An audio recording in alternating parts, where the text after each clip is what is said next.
Bonjour à tout le monde. Amadou, vous êtes là? Tout le monde est là? Vous m'entendez tous? Oui, on Je vous m'entend. entends pas. OK.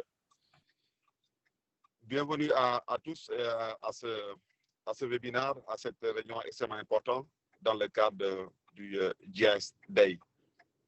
Nous avons aujourd'hui le plaisir d'avoir des participants d'une très grande facture qui vont nous présenter tour à tour leur expérience dans le cadre des systèmes d'information géographique en tant que carrière spécialiste et nous faire part de leurs travaux éventuellement. Donc, nous avons comme participants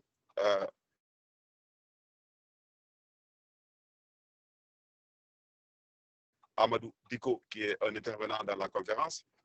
On a aussi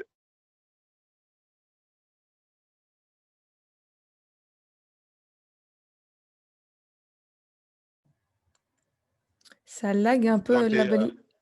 Oui. Ok, il y a des temps de décalage, mais ça va revenir peut-être, c'est la connexion, je pense. Ouais. Vous m'entendez bien ou pas? Vous m'entendez bien? Là, maintenant, c'est bon, ouais. Ok, d'accord, ok. Donc, Amadou, si tu m'entends, tu peux te présenter aux participants. Merci encore une fois d'avoir accepté de nous rejoindre ici. Amadou Diko. Bon, ben, j'aurais cru que c'était les dames d'abord, mais c'est pas grave, je vais commencer. Merci beaucoup, la Bali, et je tiens à remercier les organisateurs d'avoir organisé cette rencontre. Oui? Tu me dis quelque chose, la Bali? Ok, ben je t'entends plus, donc je vais continuer. Vu que tu m'as donné l'opportunité de me présenter. Donc, je suis statisticien, économiste et je suis probablement la personne la moins, on va dire, formellement formée sur l'utilisation des SIG et des données spatiales. Mais sur presque 10 ans de carrière, j'ai passé 80% de mon temps à travailler avec des données spatiales au final. Donc, du coup, je suis très content d'être là et peut-être que mon parcours pourra inspirer d'autres personnes qui ne sont pas forcément formés pour faire ça à la base ou qui pensaient faire autre chose, mais qui vont se retrouver à bosser dessus et c'est super chouette. Donc, moi, je n'ai pas envie de faire autre chose. Je ne peux pas encore m'appeler spécialiste SIG et compagnie, mais voilà, donc c'est une belle opportunité de discuter un peu de la perspective d'un statisticien ou d'une personne qui travaille avec les données comme un data scientist et sa relation avec les données spatiales. Donc, merci à tous. Merci beaucoup. On passe la parole à Laure. Si tu peux te présenter, s'il vous plaît. Oui, bonjour. Bonjour à tout le monde. Alors, moi, c'est Laure Bino. Je travaille avec le PAM. Je suis basée à Dakar. Je fais de l'analyse d'images satellites, notamment sur tout ce qui est impact du conflit sur l'agriculture. Voilà, donc j'étais basée au Mali avant, à Bamako, et avant ça, j'étais au siège du PAM à Rome. Et avant ça, j'étais à l'Agence européenne spatiale où j'ai commencé à travailler et à me familiariser avec l'observation de la Terre. Donc voilà un petit peu, je pourrais revenir un peu plus en détail après, mais je pense que là, on garde ça assez bref, non? Oui, c'est ça, exact. En tout cas, merci pour l'opportunité et c'est un plaisir d'être en partie du panel et de discuter avec vous. Rencontrer tout le monde, parce que je pense que je ne connais personne encore. Ok, d'accord. Merci beaucoup, Laure. On passe à Marie-Julie.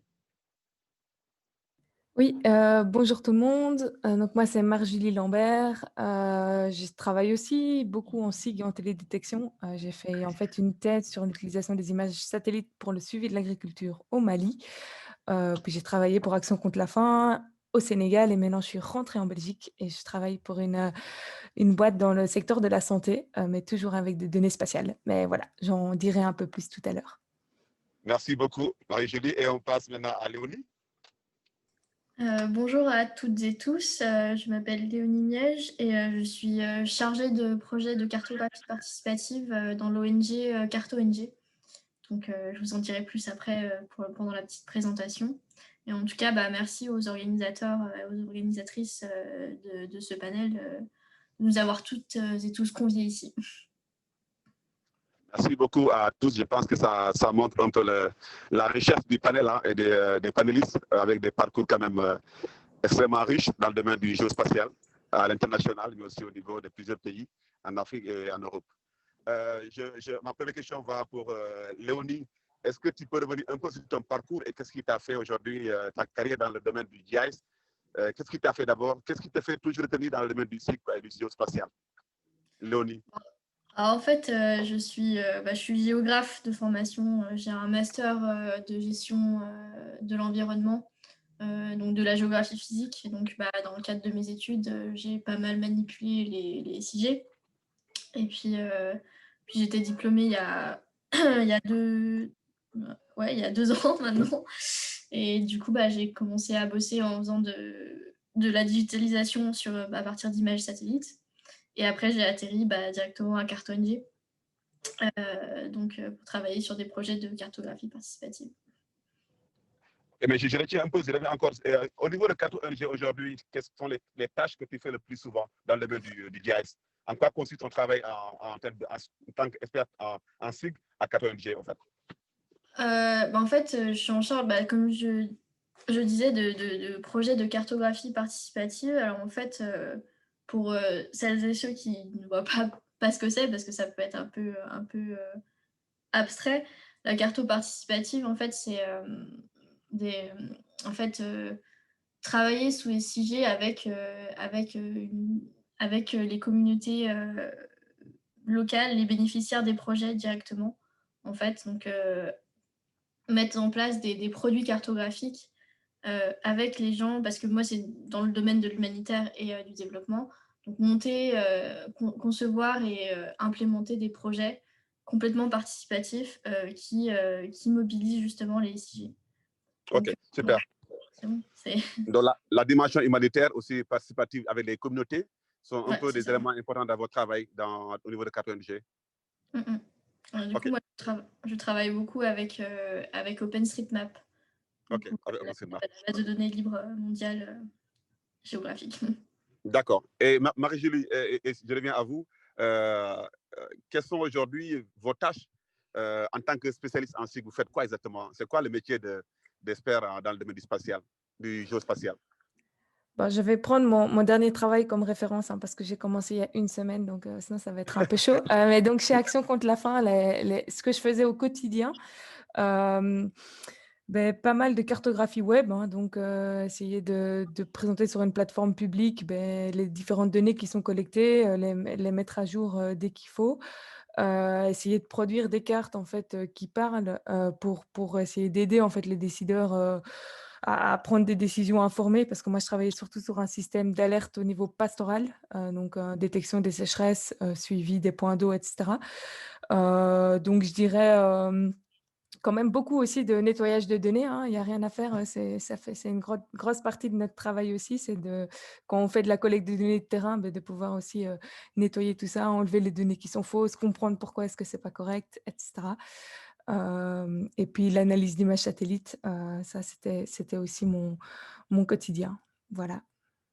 Donc là, on parle à la fois d'images sanitaires, de données géospatiales, de la collecte au traitement, et on est diffuse les données vers le format web pour la plupart du temps, pour vous? Oui, tout à fait. Et en local aussi, il y a des plateformes aussi qui ne sont pas sur le web, ou bien toutes les plateformes que vous développez sont aujourd'hui en web GIS?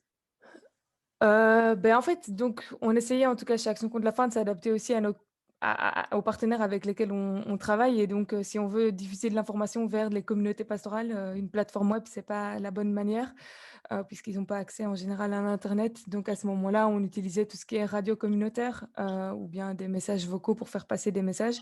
Donc, voilà, on essaye de s'adapter en fait la diffusion de l'information en fonction du public ciblé, quoi. Ok, super. Et Amadou Diko, je sais que tu es un grand statisticien.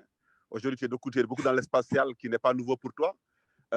Vu ton expérience, Amadou, quel usage tu as fait du spatial quelle expérience de GIS qui t'a le plus marqué dans ton parcours, quoi, avec l'espacial, ta relation avec l'espacial, le plus grand projet qui te marque le plus avec l'espacial? Merci beaucoup pour ta question. Je pense que le plus grand projet, c'est le premier projet. Donc, c'était il y a un peu plus de 10 ans. Je pense que c'était en 2010 ou 2011 et je travaillais dans un projet d'éradication de glossine, donc qu'on appelle communément la moutsetse, qui qui crée plein de problèmes au Sénégal dans la zone des Niayes, donc qui empêche les agriculteurs, par exemple, d'utiliser des animaux plus productifs. Donc, il y avait des sérieux problèmes dans cette zone. Et du coup, ils ont lancé un programme d'éradication de cette mouche. Et en fait, j'avais choisi de travailler avec eux. J'étais encore étudiant, c'était mon stage de fin de formation. Et je pensais que j'allais juste venir faire un petit modèle statistique et rentrer chez moi. Donc, je me suis rendu compte que c'était un peu plus complexe. Il fallait comprendre que les données entomologiques étaient géoréférencées, comprendre les données vectorielles. On m'a dit, ah, tu dois travailler avec Modis. Je ne savais même pas ce que Modis voulait dire à l'époque. Donc, j'ai absorbé beaucoup de documents. J'ai appris à utiliser GraphJS, que j'utilise toujours un peu. Et du coup, c'est le projet qui m'a le plus marqué parce que, de un, j'ai énormément appris. J'ai assemblé moi-même mon jeu de données satellitaire à partir d'images publiques. J'ai nettoyé les données de terrain et j'ai fait mon modèle d'analyse. Mais au-delà de ça, c'est que ce projet toutes les analyses qui ont été faites dans ce projet ont été utilisées directement sur le terrain, ont permis de faire la campagne d'éradication qui a été un succès. On n'en a pas eu depuis des dizaines d'années des succès de ce type.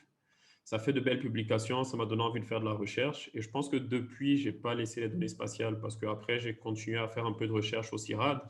Et ensuite, j'ai bossé avec des organisations humanitaires et donc que je continue de faire. Et je pense qu'on a toujours des problématiques qui nous amènent d'une manière ou d'une autre à toucher aux données spatiales, que ce soit les inondations comme on en a eu récemment, où il y a un petit moment, les invasions acridiennes en Afrique de l'Est et le risque qu'on a eu qui était là pour l'Afrique de l'Ouest. Donc, il y avait plein de simulations aussi spatiales à faire. Donc, je pense que pour un statisticien, l'analyse spatiale, il y a des tonnes de bouquins et il y a des approches très intéressantes. Mais s'intéresser juste aux algorithmes et tout ça sans essayer de comprendre la donnée dans le sens le plus large, c'est une erreur. Donc, je pense que c'est une bonne chose et j'ai eu cette opportunité à un moment vraiment bon, toi, ça fait des années qu'on se connaît et je t'ai beaucoup dérangé à un moment et d'apprendre. Et, voilà, quand Léonie parle d'OSM, voilà, OSM, c'est franchement, c'est énorme. En Afrique de l'Ouest, on a de belles communautés et ça nous permet, nous aussi, de réutiliser, d'aider et de faire plein de choses. Donc voilà, je vais m'arrêter là, mais oui, faire court, c'est vraiment mon premier projet sur l'élimination l'éradication des glossines. Ouais, et je vois que là, c'est un des charmes aussi de l'ingénierie spatiale, c'est la multiplicité des thématiques qu'on peut aborder dans notre carrière. On passe de l'élevage à l'agriculture, à des données qu'on manipule au quotidien. Alors, je passe maintenant à Laure. Alors, pourquoi aujourd'hui, la question que je pose, qu'est-ce qui te fait encore aimer les sciences spatiales? Quel usage tu en fais au quotidien dans ta carrière?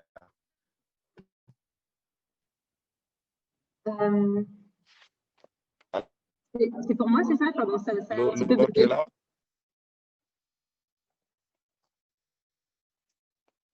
Allô? Est-ce que tu m'entends? Oui, pardon. Si je ne m'entends pas. Désolée.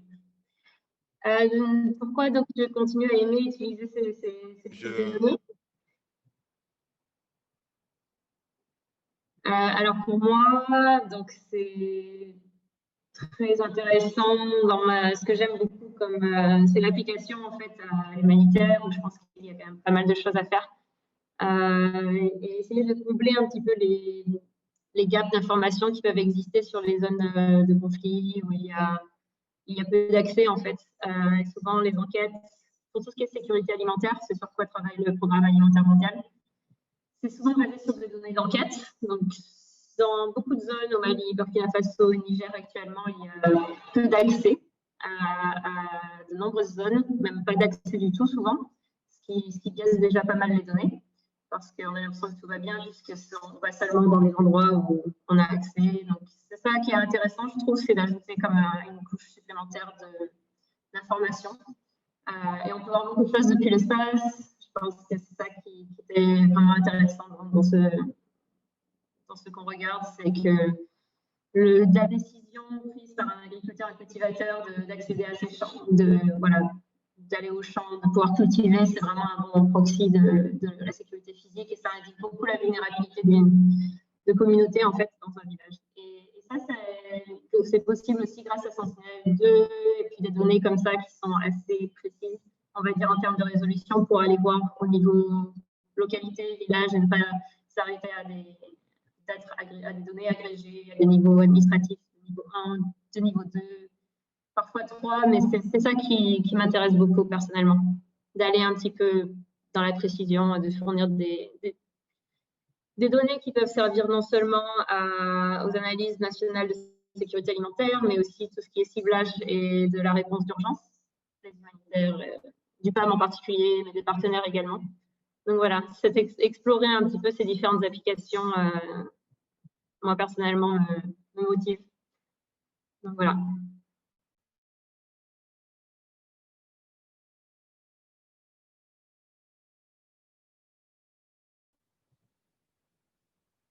J'ai l'impression qu'on a perdu la Bali. Ok.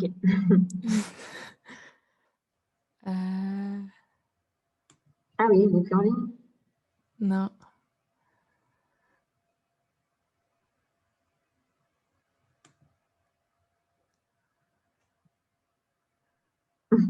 Bon, on peut continuer, non? Je vais poser une question à quelqu'un, comme ça on continue. Je ne sais pas, peut-être Amadou, si tu veux expliquer les principales difficultés qu'on a quand on travaille avec des données spatiales. Juste quelques exemples.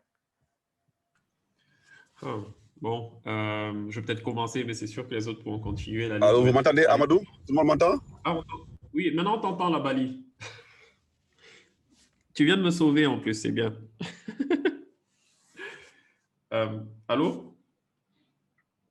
On t'entend plus là. Bon, je vais essayer de répondre à ta question rapidement, peut-être le temps que la Bali vient. Moi, il y a deux problèmes. Donc, le premier problème, vu que je travaille principalement en Afrique de l'Ouest, c'est souvent obtenir des données récentes de qualité. Voilà. Donc, j'ai parlé d'OpenStreetMap que je bénis tous les jours parce qu'ils font un super travail. Mais bon, c'est très hétérogène. Donc, un pays où il y a une communauté un peu plus active, où des gens autour, tu as des données de bonne qualité en général. Et dans d'autres pays, c'est un peu le trou. Donc, je critique personne. C'est un travail de bénévole, c'est extraordinaire qu'on en soit là. Donc, ça, c'est un des problèmes. Et ce n'est pas forcément le rôle aussi de se substituer au gouvernement. Et je pense qu'à ce niveau, les données, il n'y a pas souvent de politique open data, il n'y a pas une bonne distribution des données. Au niveau des humanitaires, on essaie de faire le travail avec les COD, donc ce qu'on a Common Operational Dataset, donc les jeux de données autoritaires. Enfin, je ne sais pas si autoritaire se dit en français.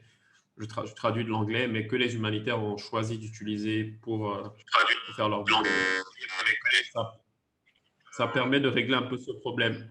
Maintenant, au niveau des données de raster, la balise, ça coupe.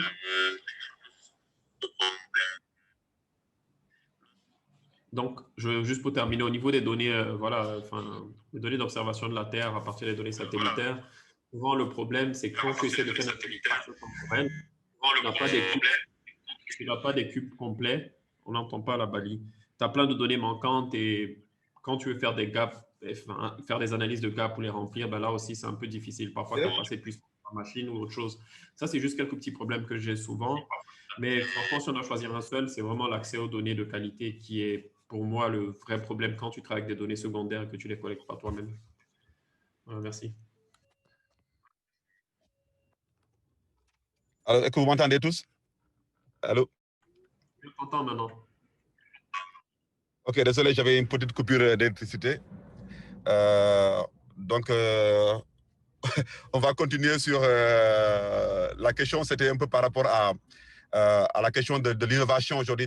Quelle est la place de l'innovation dans aujourd'hui les SIG, quoi. On a tous suivi un peu l'évolution des SIG. Quelle est la place de l'innovation dans nos métiers? Est-ce que la manière de faire les SIG il y a 10 ans, aujourd'hui, quels sont les changements intervenus dans le traitement, la collecte des données et leur diffusion dans des formats divers? Je vais commencer par Léonie.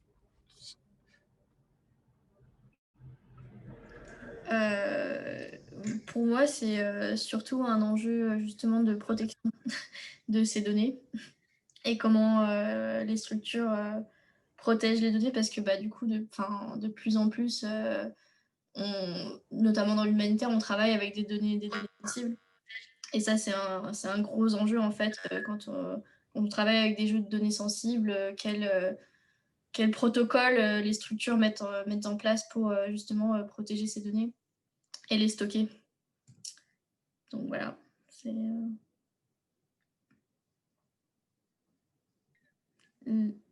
La Bali, c'est...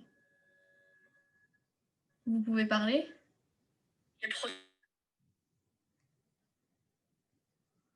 Je crois qu'on l'a encore perdu.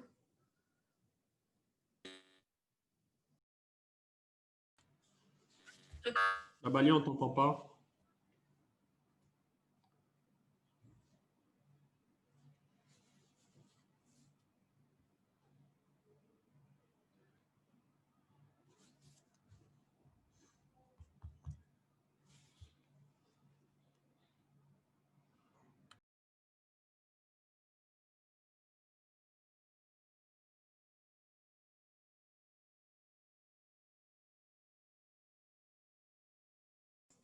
Je ne sais pas, peut-être quelqu'un d'autre peut répondre à la même question qui m'a été posée.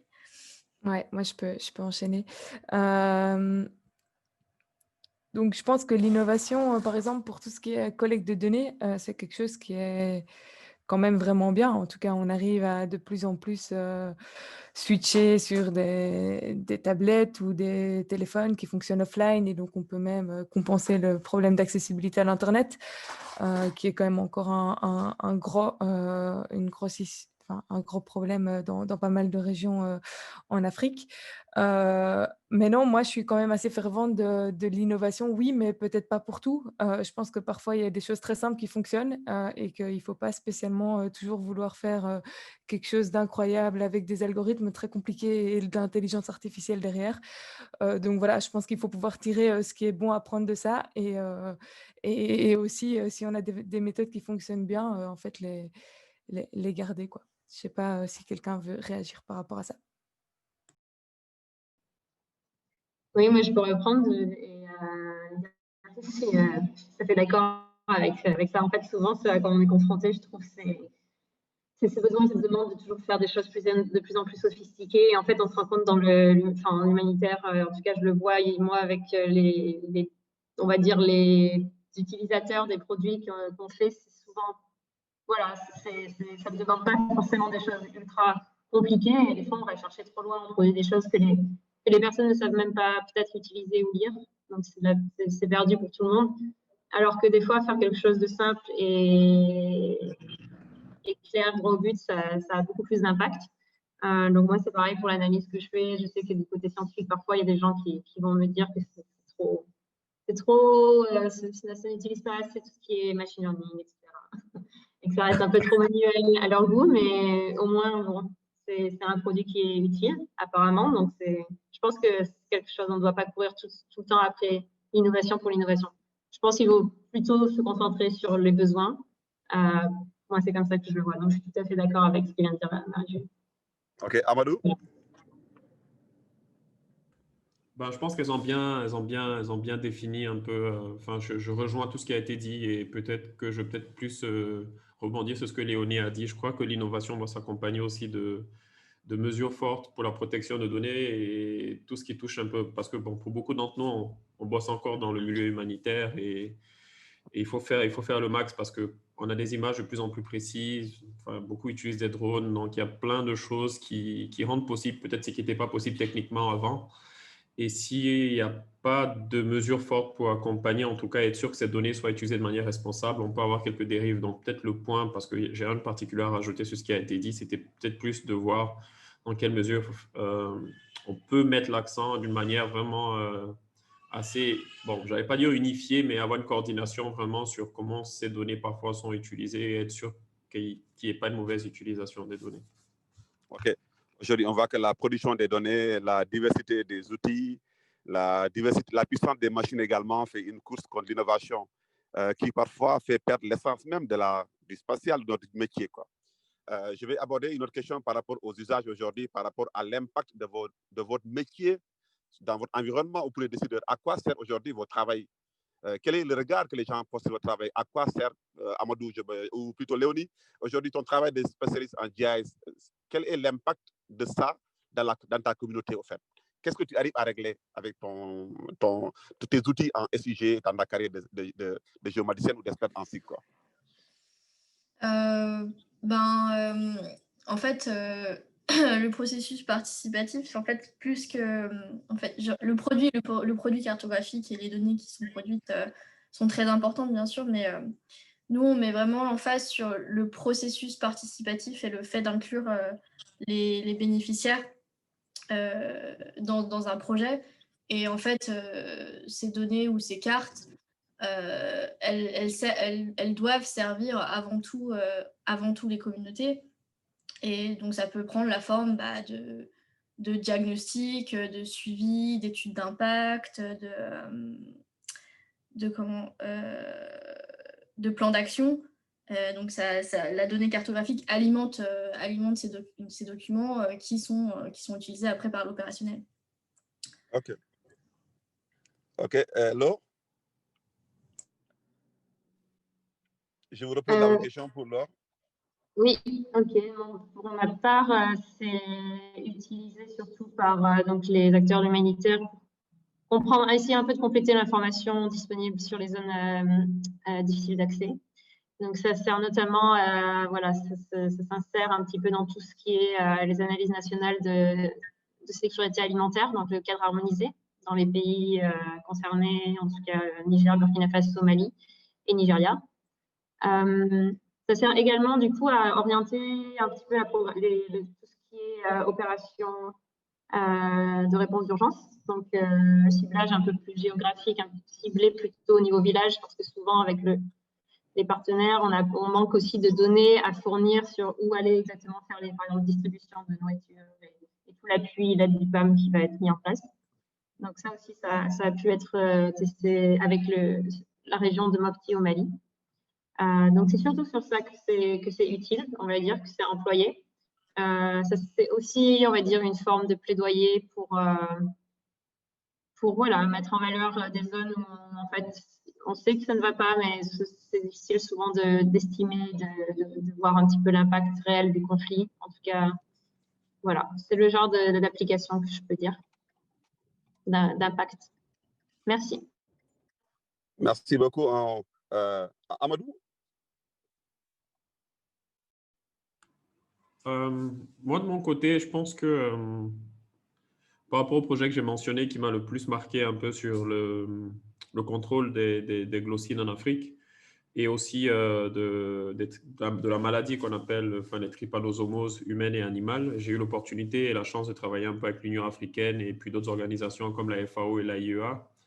Et ça a été utile parce que le travail qu'on a fait au Sénégal dans cette petite zone des Niayes a fait des émules et il y a plein de gens qui voulaient adopter la méthodologie justement parce que c'était pas si compliqué que ça au final, les outils étaient là. Donc, j'ai eu l'opportunité de faire quelques formations et transférer l'outil. Il y a plusieurs pays, surtout en Afrique de l'Est, qui ont utilisé la même approche justement pour les programmes. Donc, si je dois citer un projet peut-être très lié aux données spatiales sur lequel je pense qu'il y a eu un petit impact, c'est vraiment celui-ci.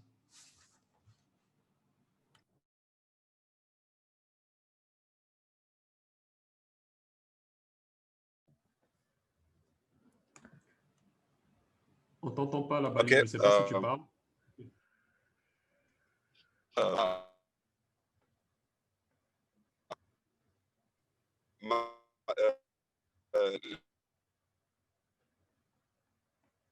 Léonie, c'est déjà fait.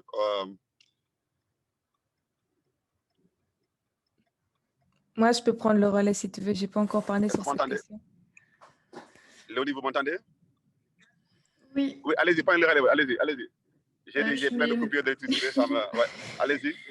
J'ai déjà répondu, je crois que c'est à Marie-Julie. Ouais, je vais dire quelque chose. Je vais peut-être prendre juste une application récente, du coup, dans mon nouveau travail. Donc, avec Blue Square, on travaille sur tout ce qui est système d'information de la santé, donc les systèmes d'information sanitaire.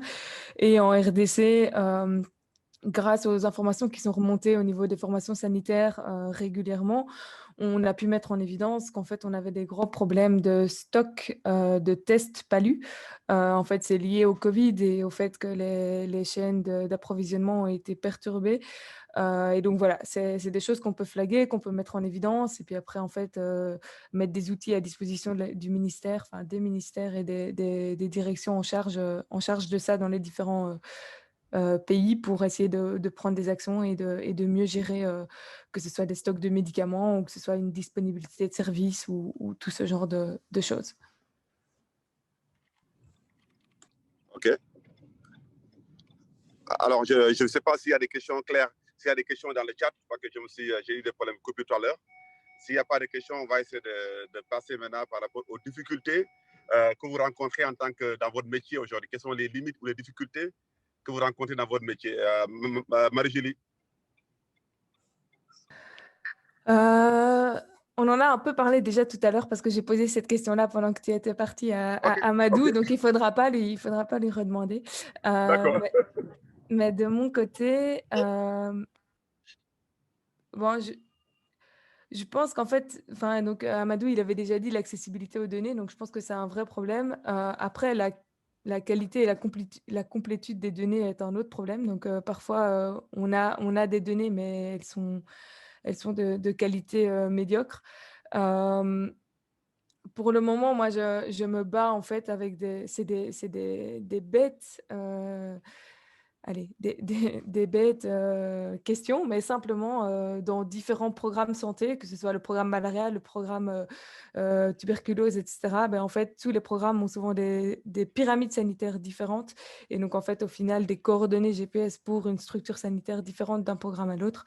Et donc, voilà, c'est des problèmes comme ça de matching auxquels on est aussi confronté souvent à essayer de devoir arbitrer entre différentes sources, ce qui n'est pas toujours évident et qui peut parfois être un peu manuel aussi et donc pas toujours passionnant. Mais voilà, ça fait partie du métier et je pense qu'il faut des bonnes données pour pouvoir faire des analyses derrière, donc c'est aussi nécessaire. Voilà un exemple. Ok, Laure, et vous avez les mêmes soucis ou vous avez d'autres problèmes plus complexes que celle qui vient d'être élaborée tout à l'heure, qui vient d'être énoncée?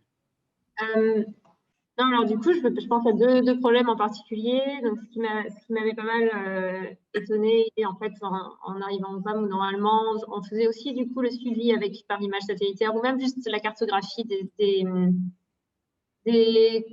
comment on appelle, pardon, les actifs qui sont mis en place par le PAM, les actifs de résilience. Donc, par exemple, des canaux d'irrigation ou des différents types d'actifs avec les communautés, ce qu'on appelle les food for assets.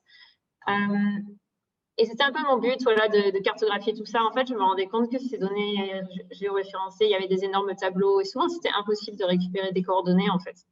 Je trouve qu'il y a encore beaucoup de travail à faire dans certaines organisations, puis dans certains pays où c'est pas encore très... Donc en fait, s'il y avait des coordonnées, elles étaient très souvent assez erronées, alors que c'est vraiment juste normalement un point. Donc, il y a encore beaucoup de choses à faire de ce côté-là, je trouve. Donc, voilà. En fait, c'était passé beaucoup de temps à essayer de récupérer des données, des coordonnées GPS, plutôt que de faire le vrai, on va dire, travail de carto ou d'analyse. Donc, ça, je confirme, en fait, que c'est quelque chose sur lequel on passe beaucoup de temps, en fait. Un autre problème que je rencontre des fois, c'est peut-être une mauvaise compréhension de ce qu'on peut faire. Bon. Ok, allez-y. Voilà, c'était ces attentes que les gens ont parfois qui sont un peu comme si les données satellites aussi pouvaient tout régler. Donc, voir un peu l'affluence dans les marchés ou extraire en un clic les surfaces, les hectares perdus. Donc, c'est toujours des demandes parfois qui sont un peu irréalistes et qui créent des attentes énormes. Parfois, les gens sont un peu déçus. Donc, essayer d'expliquer que des fois, tout n'est pas aussi possible. Mais c'est un petit peu aussi cette recherche du chiffre constante qui parfois est un peu difficile à gérer. Voilà, c'était tout. Ok, Léonie? Alors, dans notre travail avec OSM, comme disait Amadou, OSM c'est génial, mais c'est relativement inégal en fonction des zones de la planète. Du coup, nous, notre travail, justement, je travaille dans le cadre du projet Missing Maps, qui a pour but de cartographier justement sur OpenStreetMap toutes les zones encore manquantes de la base de données. Et donc, le travail qu'on fait est essentiellement avec des bénévoles. Il y a assez peu d'argent, en fait, là-dedans. Et un problème que je rencontre pour compléter et mettre les cartes à jour, c'est à la fois l'homogénéité des données sur les zones et aussi l'obtention d'imagerie satellitaire très récentes, il y en a à disposition sur OpenStreetMap, mais des fois, quand on travaille sur du contexte de crise, l'imagerie gratuite qui est à disposition sur OSM n'est pas assez récente quand il y a des changements très rapides et fréquents. Donc voilà, et donc obtenir des images SAT dans des projets où il n'y a pas des gros budgets, c'est un peu compliqué. OK. Donc, je ne vois pas encore de questions dans le chat, mais je voulais voir un peu par rapport, est-ce qu'aujourd'hui la quête ou la disponibilité massive des données satellitaires gratuites ne contribue pas également à diminuer la précision de la donnée qu'on traite? Parce que de moins en moins, les gens font du terrain et se contentent seulement aussi de données à haute résolution. Et en même temps aussi, des données, on perd la précision. Et qu'aujourd'hui, l'imagerie satellitaire gratuite n'est pas aussi un frein par rapport un peu à un obstacle pour la bonne précision de terrain, en fait. Ça, c'est, je pose la question à Amadou. Amadou, comment tu vois aujourd'hui la disponibilité gratuite des données de moindre résolution, quasiment Sentinel ou Landsat et autres? Et que, parce que moi, je vois qu'au Sénégal, il y a beaucoup de données qui aujourd'hui sont manquantes et les gens se contentent seulement de satellites, on oublie le terrain, quoi. Amadou. Bon, en fait, je pense qu'on va peut-être sûrement être d'accord ici parce qu'on est un peu des techniciens. Souvent, les décisions se prennent au niveau des managers qui ont parfois une petite déconnexion, si tu veux. Donc, on parlait tout à l'heure d'innovation. Ils vont sauter sur les outils les plus innovants parce qu'ils ont lu un ou deux articles quelque part ou ils ont parlé avec quelqu'un.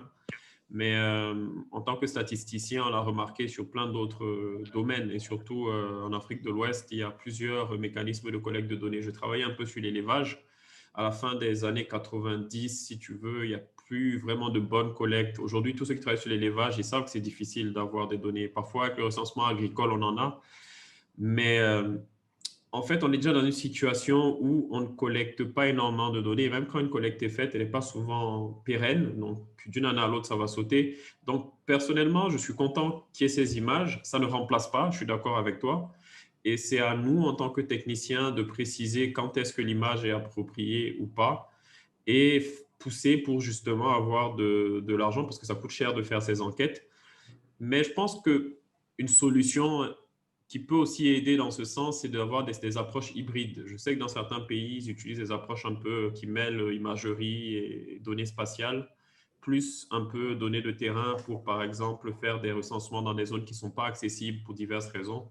Par exemple, aujourd'hui au Sahel, on a plein de zones dans le centre qui sont un peu difficiles d'accès. Il y a d'autres pays avec des situations similaires. Même si un gouvernement avec la plus belle des intentions a les moyens, ça va être un peu difficile. Du coup, par exemple, là, avoir une image de très bonne résolution peut aider à faire des choses. Laure parlait un peu d'actifs tout à l'heure. Même quand tu collectes des données sur les actifs en posant des questions aux gens, il y a des biais parfois. Et c'est vrai que souvent, croiser ces données avec certaines images satellitaires sur, par exemple, le style de bâtiment et plein d'autres informations, ça permet aussi d'avoir des infos. Donc, je pense que les deux vont de pair. Moi, je suis plus pour une approche qui va combiner les autres et j'espère que le tout spatial, le très précis et va pas justement tuer les enquêtes parce qu'au-delà des enquêtes quantitatives, il y a les focus group, il y a plein d'approches qui permettent d'avoir des infos qu'on n'aura jamais avec des images. Donc pour moi, je pense que c'est plus dans la complémentarité qu'il faut aller et je pense à un autre niveau de faire de l'advocacy un peu, enfin, du plaidoyer pour que ceux qui prennent des décisions, donc à un niveau un peu plus élevé, ne fassent pas cette erreur de dire bon, on va couper les budgets de collecte de données sur le terrain, on va faire tout qu'avec des images et donner cette fausse impression. Donc, nous, on l'a déjà vécu plusieurs fois sur plein de domaines. J'espère que ça ne va pas se généraliser. Donc, voilà. Merci.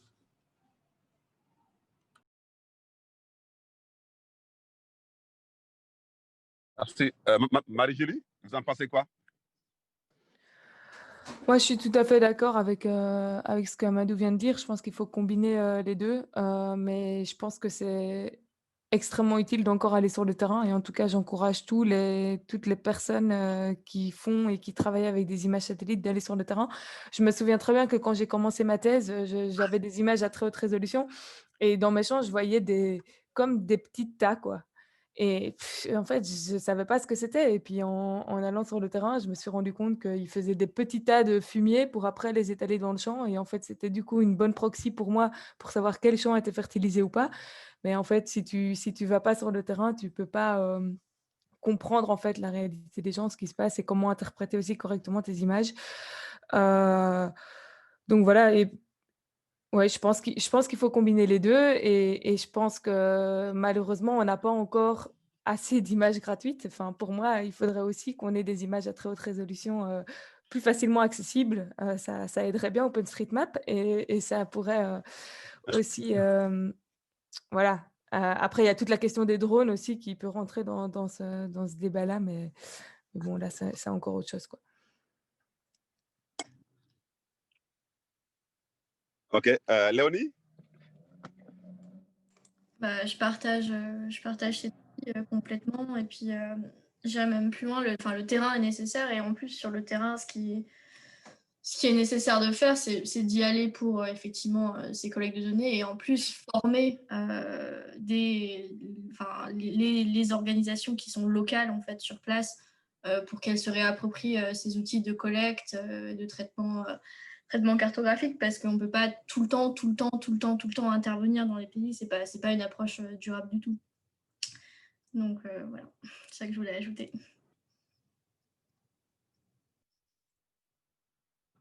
OK. Merci beaucoup, Léonie. Laure, vous en pensez quoi avant de répondre à la question d'un participant? Laure, votre réponse sur ça? Ok, bon, non, pareil, je vais juste confirmer que pour moi, c'est aussi très important en fait, de complémenter Il ne faut pas voir les images satellites comme quelque chose qui va, enfin, les données géospatiales, quelque chose qui va remplacer les données terrain. C'est deux sources d'informations différentes qui, pour moi, se complètent. Dans certains cas où voilà, on n'a pas accès au terrain, ça fournit une information qui a le mérite d'exister en tout cas, qui n'est peut-être pas comme une enquête terrain, mais qui apporte d'autres avantages parce que par exemple, ça peut couvrir beaucoup plus de zones qu'on peut avec le terrain. Enfin, moi, en fait, je suis un peu du côté où j'ai presque la sensation de me battre pour prouver que quand même les images satellites, c'est bien parce que moi, tout le temps, on me ressort que ça n'est pas validé sur le terrain, le genre d'analyse, parce que c'est justement le problème. Ce sont des zones où on n'a pas accès, donc c'est le centre du Mali, le nord du Burkina Faso, donc c'est très difficile. J'ai pu aller faire une enquête, une petite enquête d'une journée de terrain à Mopti, à la frontière avec le Burkina, et ça m'avait énormément aidé. Moi qui ne suis pas très souvent, on va dire, sur le terrain, mais plutôt sur mon écran, à comprendre comment interpréter certains patterns qu'on voyait sur l'image. Donc j'ai trouvé ça très très intéressant de combiner les deux. Mais dans les faits, c'est quand même, ça présente un risque, ça coûte cher, voilà. Donc c'est aussi, il faut peser le pour et le contre selon la sécurité de l'endroit. Et voilà, je pense que c'est comme on est tous les quatre d'accord à dire que c'est plus complémentaire que le remplacement, voilà, de l'autre, enfin on va dire du terrain par les satellites, quoi. C'est pas possible. Peut-être juste pour réagir par rapport à ça. Merci beaucoup. Il y a une question d'un participant. Est-ce que vous rencontrez des difficultés de langue aujourd'hui? La langue, est-ce que c'est une barrière que vous rencontrez? Marie-Julie, la langue, est-ce que c'est une barrière aujourd'hui dans votre travail? Oui. En tout cas, quand on travaille avec les communautés locales, en faisant, par exemple, chez ACF, on fait aussi de la cartographie participative, mais on doit travailler en langue locale. Mais bon, après, on trouve toujours bien quelqu'un pour faire interprète ou pour nous aider à interagir avec les personnes. Je pense que c'est important, en fait, même les enquêtes, de les faire dans les langues des gens quand c'est possible, parce que ça garantit aussi la qualité des données et a priori, c'est pas trop compliqué pour nous, le traitement derrière, si on a de la traduction. Donc je dirais qu'il y a on doit travailler dans différentes langues, mais je dirais pas que ce sont des barrières. Je pense que les outils aujourd'hui et les personnes dont on peut s'entourer, sont suffisants pour travailler correctement, quoi. C'est la même pratiquement pour les autres. Quelqu'un d'autre a un avis contraire ou complémentaire à ce que vient de dire Marie-Julie par rapport à la question de la langue avant de passer à une autre question? Amadou ou Léonie? Par rapport à la langue, avez-vous des difficultés, en avez-vous rencontré par rapport à la langue? C'est quelque chose que je voulais dire. Par rapport à la langue, en fait, je trouvais qu'il y en a. Ouais, allez-y. Je fais pas mal de formations et en fait, moi, j'ai beaucoup appris en ligne sur des tutoriels et la plupart du temps, c'est vrai qu'ils sont en anglais. Par contre, du coup, c'est la difficulté que j'ai trouvée ici, par exemple, avec des personnes de gouvernement ou des collègues nationaux voilà, qui parlent français mais qui ne parlent pas anglais. Et c'est donc souvent un peu à moi. Je me retrouve à faire beaucoup de traductions de matériel. C'est dommage qu'il n'y ait pas plus de choses, enfin voilà, de tutoriels en ligne qui soient dès le départ en français, parce que je pense que du coup, ça limite beaucoup de personnes dans l'apprentissage de ces technologies, voilà, que ce soit des logiciels ou l'utilisation de données. Beaucoup de choses sont en anglais malheureusement, donc c'était plus sur ce côté anglais-français que je voulais intervenir. Merci. Ok. Laure? Ou c'est bon pour vous, Amadou? Vous avez des choses à ajouter sur ça, Amadou ou Laure? Moi, je viens de parler. Non, moi, c'est bon, rien de plus à rajouter. Léonie, je parle Léonie. Amadou, ouais, après Léonie. Amadou? Non, franchement, rien à rajouter de mon côté, c'est bon. Non, moi non plus. C'est bon pour... Ok. Il n'y a pas d'autres questions. Je pense qu'on va faire le dernier tour de table par rapport aujourd'hui par rapport à la question du travail d'équipe. Amadou, quelle est la place du travail d'équipe quand on est en GIS? Quelle est la place de l'équipe, de la team? Est-ce que c'est un travail en solo ou c'est un travail en team, être dans une équipe de GIS? Je pense souvent que c'est un volet qu'on oublie souvent. C'est un boulot assez complexe, quoi. Quelle est la place de l'équipe dans ça? Amadou d'abord. C'est une bonne question. C'est sûr que les réponses vont souvent être en fonction des expériences qu'on a eues. Moi, j'ai toujours aimé travailler en équipe parce que je me cantonne, je me dis, bon, moi, je suis le spécialiste je sais ce que je sais bien faire. Par exemple, moi, en terrain, même si j'ai fait un peu de terrain, je suis très, très nul sur le terrain. C'est terrible. C'est possible. Et donc, du coup, j'ai toujours eu la chance de travailler avec des gens qui ont un très bon sens, par exemple, du terrain ou un très bon sens du truc sur lequel on travaille. Par exemple, j'ai travaillé avec des épidémiologistes, avec des spécialistes, des agronomes.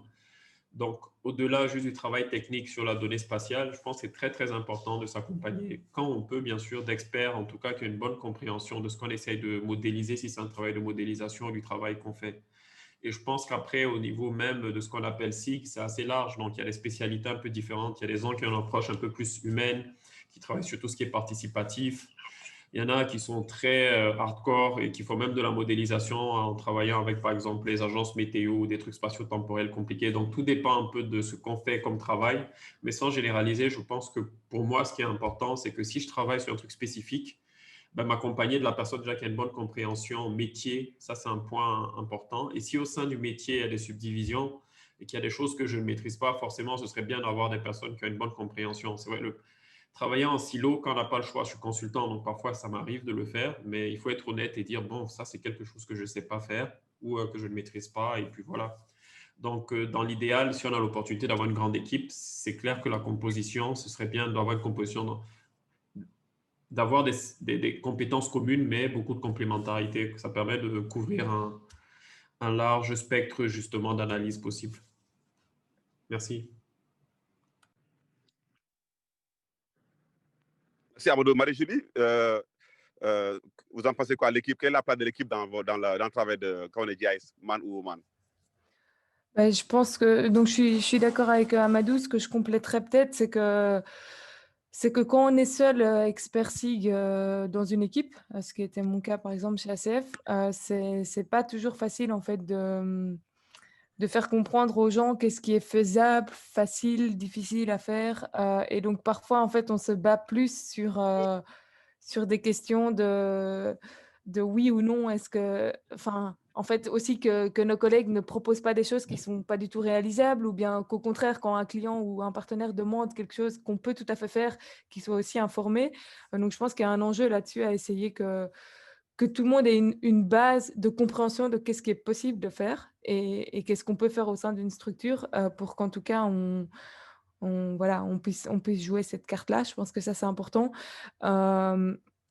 Maintenant, dans la nouvelle boîte où je travaille maintenant, je suis un peu dans l'inverse, c'est-à-dire que je suis avec énormément d'autres personnes qui ont un profil similaire ou des développeurs, etc. Et donc, les interactions sont complètement différentes. Donc voilà, je pense qu'il faut savoir s'adapter.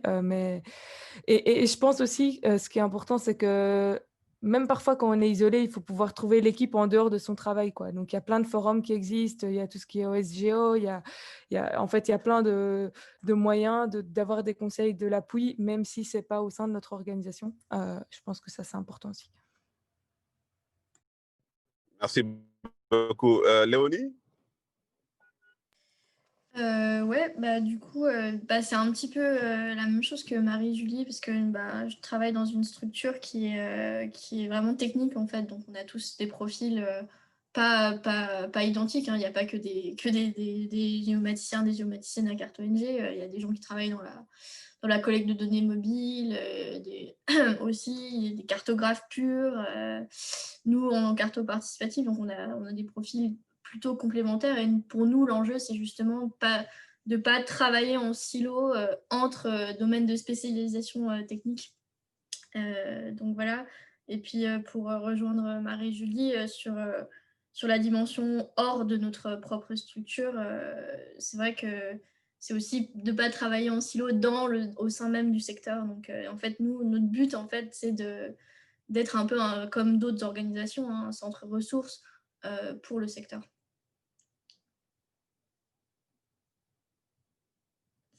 C'est tout ce que j'avais à dire. La Bali.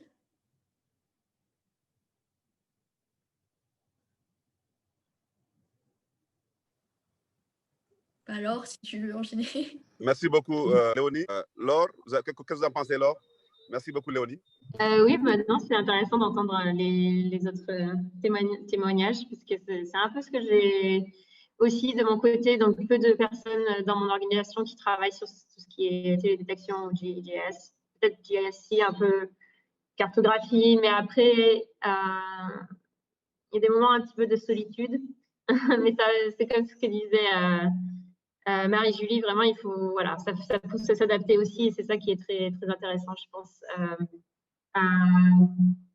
Et voilà, et à sortir un petit peu peut-être de son organisation pour aller chercher d'autres personnes qui travaillent sur le sujet dans les mêmes régions. Et au contraire, je pense que du coup, ça nous force à être plus proactifs, et ça, c'est intéressant. Après, c'est vrai que voilà, travailler dans une organisation qui est orientée, par exemple, avant, quand j'ai commencé à travailler, c'était à l'Agence européenne spatiale où tout le monde travaillait sur ce même type de données.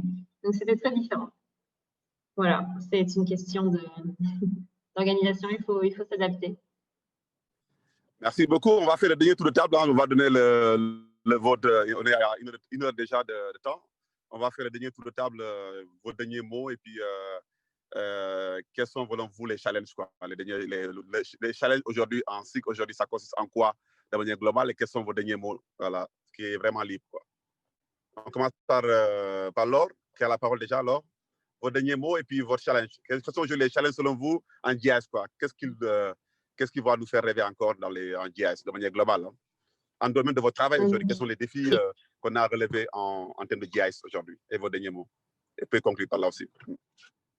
Ok. Pour moi, les challenges auxquels je me confronte, et j'espère sur lesquels il faut pousser, c'est vraiment donc voilà, faire de l'éducation, on va dire, sur tout ce qui est imagerie satellitaire. C'est assez nouveau sur ce qu'on peut faire avec tout ce qui est, par exemple, haute résolution, et voilà, rester humble sur ce qui est possible, ne pas vendre trop de poudre de perlimpinpin, si on peut dire. Je ne sais pas si ça se dit ça comme ça, pardon. En tout cas, dire qu'on peut tout faire avec les images satellitaires, parce qu'après, les gens s'attendent à ce qu'on résolve tous les soucis. Donc, c'est bien, en tout cas, d'être très clair sur aussi ce qu'on peut faire, ce qu'on ne peut pas faire encore. Parce que voilà, je trouve qu'il y a des gens qui vendent beaucoup de choses, qui mettent beaucoup de buzzwords dans des slides, souvent des gens justement qui ne sont pas forcément techniciens ou experts. Et ça peut être dangereux parce qu'après, du coup, on a des visages déçus. Donc, merci beaucoup, Laure. Léonie? Ouais, alors pour moi, merci beaucoup, hein, pour ce panel.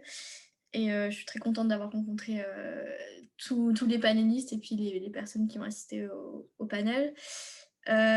Pour moi, le challenge, c'est vraiment, effectivement, on l'avait déjà évoqué un peu plus tôt au début du panel, c'est vraiment l'enjeu de protection des données et d'usage qui est fait, notamment dans l'humanitaire. C'est le principe du do no harm, et c'est vraiment, vraiment super important parce que ça va pas s'arrêter, en fait, la question des protections des données, et vraiment essayer d'avoir un cadre légal unifié, notamment dans les pays du Sud, c'est très délicat. Donc voilà, c'est ça mon dernier mot. Ok, Amadou, Diko? Merci. Donc, en fait, je suis très sensible aux questions de protection de données, hein, mais en même temps, je pense pas que ce soit de toute façon orthogonal, l'ouverture des données. J'aimerais bien, franchement, si j'avais une baguette magique, en tout cas les gouvernements, surtout dans notre zone, aient une vraie politique de partage de données, et pas forcément au niveau très élevé, même les mairies des villes. Par exemple, imaginons que la ville de Dakar a un portail avec des données LIDAR. On peut rêver, mais bon, je veux dire, on peut avoir plein de données et aussi appuyer les communautés. Par exemple, il y a une belle communauté OpenStreetMap au Sénégal. Ce serait bien qu'ils soient un peu plus reconnus, et parce qu'ils aident à vraiment collecter des données de qualité. Donc, c'est deux fronts pour moi. C'est avoir plus de données de qualité sur le terrain, donc des données terrain comme celle d'OpenStreetMap, que les gouvernements, et donc connaissent les plateformes avec des données à jour. Et au niveau du satellitaire, effectivement, ça s'améliore. On a de plus en plus de données de plus en plus précises, et j'espère que ça va continuer comme ça, que ça sera précis. Il y a quelques années, c'était inimaginable de croire que, par exemple, les images de qualité comme celles qu'on a avec Sentinel seraient gratuites, tout était payant. Et donc, les choses vont dans la bonne direction. J'espère que ça va continuer comme ça. Mais par contre, voilà, comme Léonie a dit, surtout pour ceux qui, même si tu ne bosses pas dans l'humanitaire, c'est très important qu'il y ait un usage, en tout cas, responsable des données. Donc, les aspects protection ne doivent pas être juste pensés à la fin du projet, mais vraiment dès le début de la stratégie. Open data, s'il y en a une. Et puis voilà. Donc, pour moi, c'est vraiment les points que je pense qui sont cruciaux, sur lesquels il faut travailler. Merci. Merci beaucoup, Amadou. Donc, Marie-Julie, vous allez répondre aussi à la question d'un participant. En même temps, en faisant vos réponses, la question, c'est jusqu'à quel niveau il faut prioriser open source? Voilà. Ouais. Marie-Julie, tu peux répondre à cette question en même temps, dans la foulée. Ouais. Marie-Julie. Bon, j'allais parler de l'open source parce que j'allais parler de quelques conseils, et j'allais entre autres dire d'utiliser beaucoup les outils open source. Bon, moi, je suis pro open source, mais je sais que tout le monde n'est pas de cet avis-là. Je pense que si tout le monde poussait QGIS et que tout le monde était là-dessus, on pourrait faire développer en fait encore plus et plus rapidement, par exemple, les modules de tout ce qui est justement web mapping, etc., où je sais que ArcGIS offre des solutions qui sont quand même actuellement un peu plus robustes et qui sont du coup utilisées dans certaines ONG, organisations, parce que simplement voilà, la structure de support derrière en fait est présente, alors que dans QGIS elle n'y est pas. Moi, j'aurais quand même tendance à essayer de dire qu'il faut le prioriser, mais que c'est aussi quelque chose qui doit d'abord changer au niveau des systèmes éducatifs, que ce soit dans nos universités européennes et dans les universités africaines, où tout le monde enseigne encore. Bon, chez nous, c'est ArcGIS. En Afrique, c'est parfois encore des vieilles versions de je ne sais quel Arc catalogue, Arc, je sais pas quoi, là, ArcView, enfin, des versions un peu anciennes. Donc, je pense que le changement, il doit commencer là. Et voilà, moi voilà, même pour la collecte de données, j'aurais tendance à aussi favoriser tout ce qui est ODK par rapport à les outils que ArcGIS développe. Mais voilà, c'est parce que moi, dans ma carrière, j'ai été plutôt confrontée à ça. J'ai peut-être pas vu tous les avantages aussi qu'offrait Esri. Je ne sais pas, par exemple, si Léonie, tu veux juste répondre là-dessus. Je sais que chez CartoNG, vous utilisez plus Esri. Ouais. Ça dépend vraiment de tout type de projet, en fait. Moi, je travaille dans un pôle où justement, vu qu'on travaille beaucoup avec une base de bénévoles sur des projets où il y a moins d'argent, on privilégie justement les outils open source et de l'open data.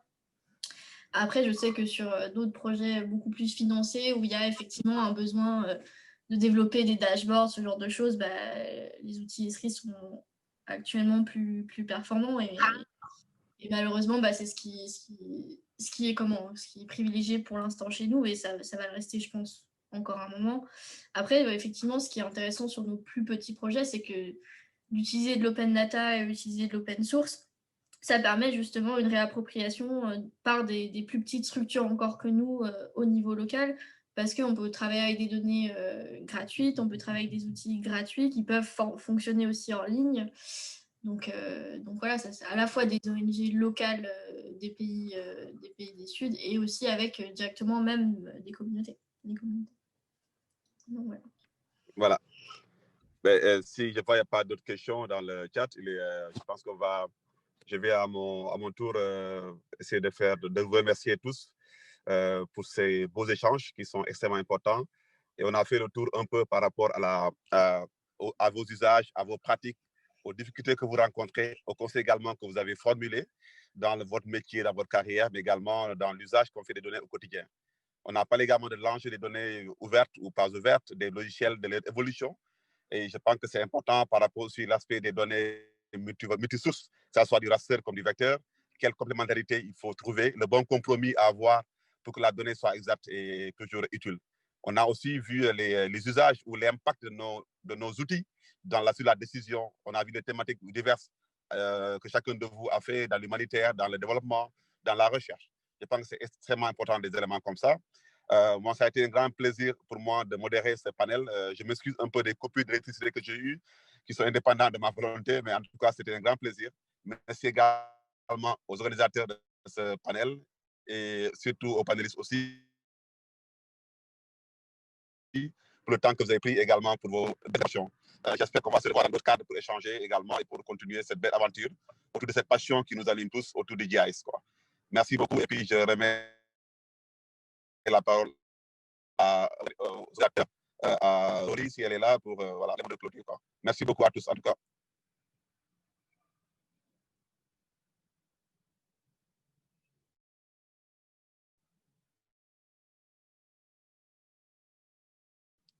OK, je pense qu'il y a pas. Merci beaucoup. Thank you. Thank you. Bon, ben, merci à tout le monde. Hein. C'était un Merci plaisir beaucoup, hein, de tout vous revoir. Pour ceux que je Merci connaissais. beaucoup. Au revoir. Merci beaucoup, Lavani. Merci Merci, Marie-Julie. ciao, J'espère qu'on ciao. va rester en contact.